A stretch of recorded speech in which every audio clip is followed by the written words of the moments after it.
Mga 20 minutes na tayo magla-live ngayon kasi meron akong gustong i-share sa inyong mga kabibig dyan at sana nasa mabuti kayong kalagayan ngayon. I was so shocked watching this particular video right now. Trending na trending ito sa TikTok. Pinag-uusapan ito sa TikTok ngayon. And they're asking if naging collateral ba ang Pilipinas para makuha ang mga assets ng mga Marcos? Naku, hindi to galing sa akin ha. May napanood lang akong video. It's an interview video ng sikat na geopolitical consultant na si Dr. David S. Walalu, a geopolitical consultant. It's about a deal regarding frozen assets. Totoo kaya ito mga sinasabi niya? Baka another paninira na naman ito kay Pangulong Bongbong Marcos. Napanood niyo ba ang video mga kabibig? Hindi niyo pa napanood? Gusto niyo bang panoorin ang video kung saan may mapasabog ang isang geopolitical analyst? Diba? Tungkol sa bakit palaging bumabiyahe ang ating Pangulo. Nako, mga kabibig. Nawindang ako Pero maybe this is just all political analysts thinking and understanding the situation. Okay, panoorin natin mga kabibig ha. Okay, just wait. Let's just wait and see. Wait muna, hindi yan.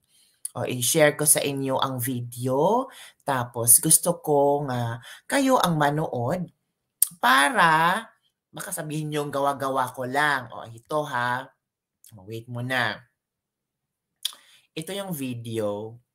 Gusto kong ipanood. Leader. Like, how can you trust that? Okay. Philippines just flipped. Yeah. We just flipped Philippines now. So Philippines is going with the US against China. Again. Okay, 1, 2, 3, go. Philippines just flipped. Yeah. We just flipped Philippines now. So Philippines is going with the US against China. Philippines is going with US against China. Ito yung ano ba? Ito yung nakikita niyang problema ngayon. Ito pa. Philippines. Because remember, during Duterte, Duterte moved towards China. Yeah. Marcos Bongbong, that's his nickname. After his visit to the US, now he's being flipped. And I bet you this, during the visit, some arrangement has been made. During the visit daw, some arrangement has been made. So anong arrangement ba ang nangyari? After his visit to the US, now he is being flipped. And I bet this, during the visit, some arrangement has been made. Hala, anong arrangement? Continue. And you know what it's about? His family assets. Ang arrangement pala is all about the family asset. Because they were frozen in the US. So, he just flipped.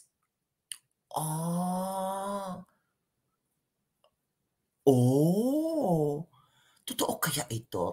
Kasi ang analysis nila during sa panahon ni Duterte ay nakipagkaibigan sa China. Tapos, so stable na yung friendship na yon. Tapos yung pagdating ni Marcos, biglang nag-flipped. Wherein, si Marcos nakipagkaibigan sa Amerika. And after ng visit ni Marcos sa Amerika, may mga arrangement na nangyari doon.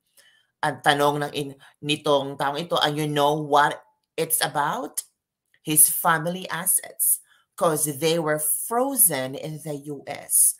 So, kailangan niyang mag-flip. Kailangan niyang mag-against sa China para let it go, frozen. Nako!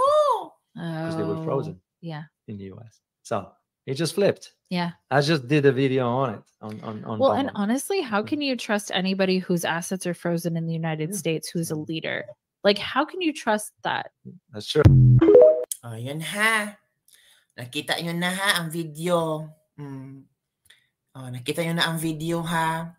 So, I don't know. Hello, Kabibig. Good evening. Shout out po sa mga OFW. Palagi ako nanood sa iyo, Kabibig. God bless you from Japan. Salamat, Pangga Mercy, for watching this video. So, nakita nyo na, ito ay isang video lamang na nakita ko sa Twitter at gusto kong i-share sa inyo.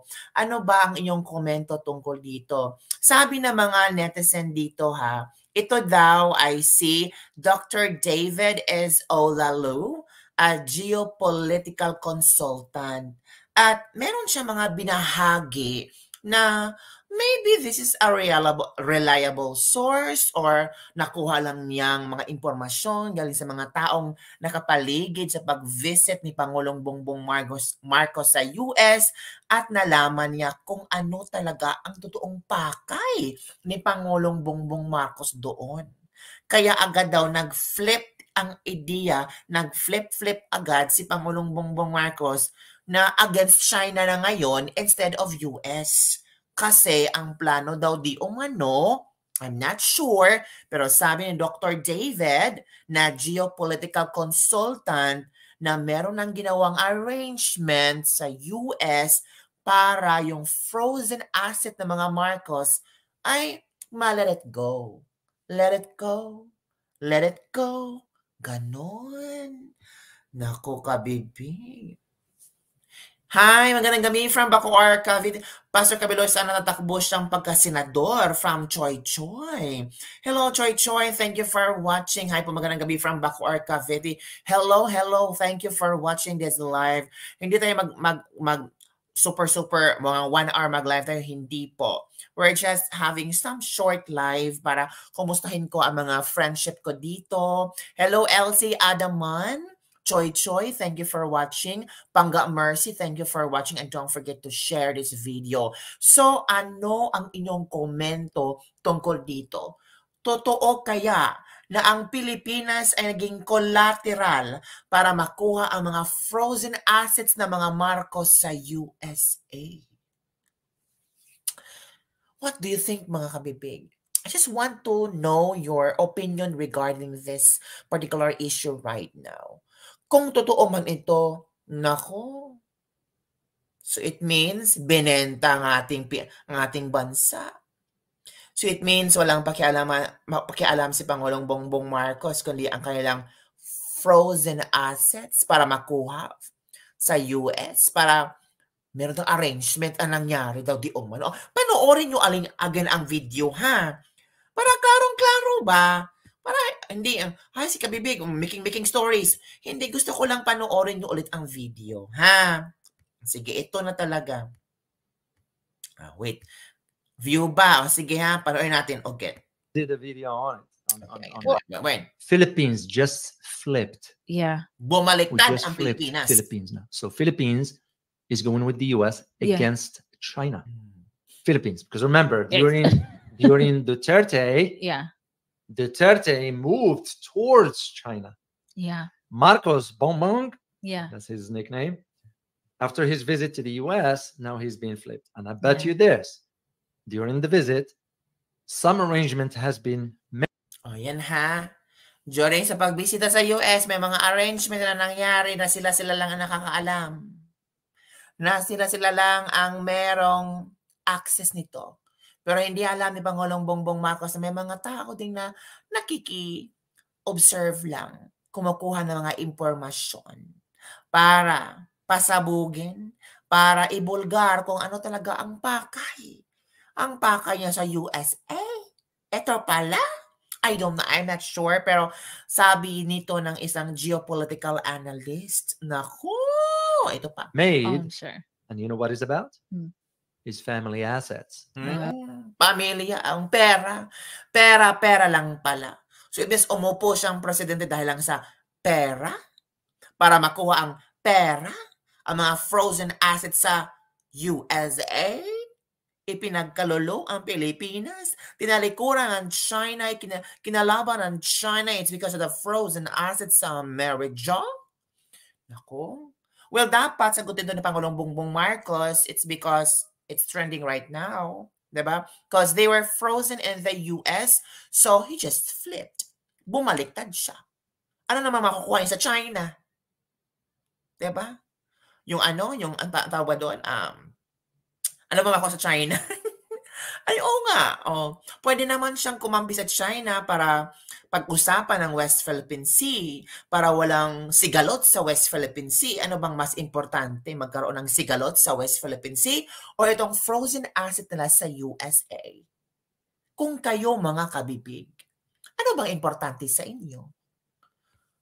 Ang Pilipinas or frozen assets? Kapakanan ng Pilipinas or ang frozen assets? Na, kayo na talaga makasagot yan. Kung totoo man itong sinasabi ng taong ito, duha-duha tayo ba, mag-isip-isip tayo. Ayaw nga, no? Ano ba? Ano ba nasa US? Diba? Oo nga, ang daming mga ngayon, mga EDCA sites sa Pilipinas. Imagine, super duper dami for what? What's the purpose? Are we on the battleground right now? Nagpe-prepare na ba tayo ng World War III? Diba? Because they were frozen. Yeah. In the US. So it just flipped. Yeah. I just did a video on it. On well, and honestly, how can you trust anybody whose assets are frozen in the United States who's a leader? Like, how can you trust that? That's true. Yan na mga kabibig, ang aking latest levak-levak. Hi! Maganda ng accent mo. Iba lang tatlong anak niya. Ay, ano po? Maganda po ba ang accent ko? Salamat! Healthy Lifestyle Moy. Thank you for watching. Ganda ng accent mo. Iba ang tatlong anak. Ibala. Ibala pala. Akala kong ano. So, yun na nga mga kabibig. How are you able to understand sa nangyayari ngayon? Diba? Ang tanging komento na ni Pangulong Bongbong Marcos tungkol sa West Philippine Sea, hindi tayo magpapadikta sa ibang bansa. Pero how come we have a lot of EDCA sites? Kabibig, asan ka ngayon? Nasa Davao City ka ba ngayon? Dahil nandiyan ngayon ang mga vlogger sa Davao City dahil gabi-gabi ang SMNI sa Manila. Salamat. Wala ako sa Davao. If only I can go to Davao, or if only I can join you people in sa prayer rally for Pastor Apollo Kibuloy, I will join you. It's because I do believe that everyone has the right to express their freedom of speech, freedom of how they believe, and naintindihan naman natin kung ano ay pinaglalaban ng mga taong ito.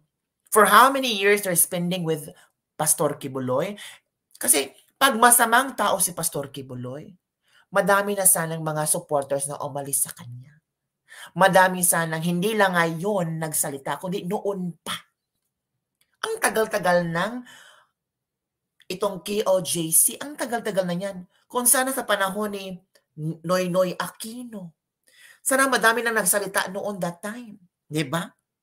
Knowing na hindi masyadong close si Pastor Apollo Kibuloy kay Noynoy Aquino. So, good evening, kabibig at mga kapatid. Lucy Tunpalan, thank you for watching. And I really appreciate your time and effort na nandyan kayo manood sa aking live. Kahit konti lang tayo dito, no? I am really proud and I'm very happy that you're always there for me supporting my videos. And ang pangit na mga content mo, okay lang yung pagpangit ang content ko. At least, hindi man ako pangit. Diba? Mga ganun lang ba? Be happy lang tayo. Yung mga nega dyan, bahala ka. Ha? So, mga kabibig, ang sinabi ko, hindi ako mag 1 hour ng live. It's because I don't want to destroy my voice. My golden voice. Alam nyo na. So, gusto ko lang mag-share ng nakita ko kayo sa TikTok, sa Twitter, at I want to know your comments and your ideas, your political views regarding this issue. Not trending in just Twitter and also in the TikTok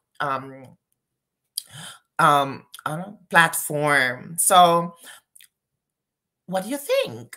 that's what I'm asking you guys. And you can also comment down below, and you can share this video to your friends if you want them to know about what's trending news in the Philippines right now. And if you want them to know what we are experiencing in the Philippines, we cannot classify cable of the church and state are separate. This is discrimination against religious. I do agree on your healthy lifestyle, Moy.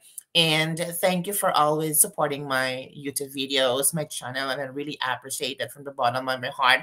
I do believe that there are some people who don't like me, who don't like my content, who don't like my topic in my YouTube channel, but I do really understand you because we have different political views, we have different understanding on the situation right now. So thank you again sa mga bashers ko. I do really appreciate your time for watching me. Good evening, LCTVJ forever. Thank you.